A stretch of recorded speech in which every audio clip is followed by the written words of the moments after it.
আসসালামু আলাইকুম। আজকে আমরা দেখব কিভাবে এফডিটি টেস্ট করা হয়। আমরা যে স্থানের পরীক্ষা করব সে জায়গাটি আগে রোলারের সাহায্যে ভালোভাবে কম্প্যাকশন করা থাকতে হবে। FDT means field dry density test.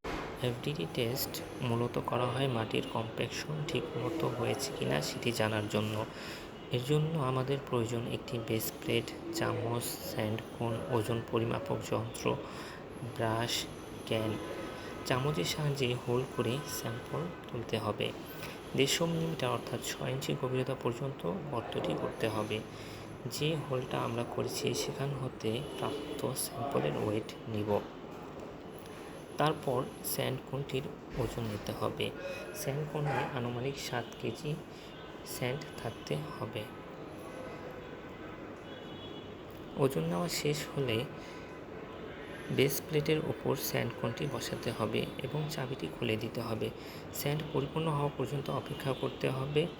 Sand পরিপূর্ণ হয়ে গেলে চাবিটি অফ করে উঠাতে হবে। উঠানোর পর আবার ওয়েট নিব। এখানে আমরা যে ডাটাগুলো পেয়েছি সেগুলো ক্যালকুলেশন করতে হবে।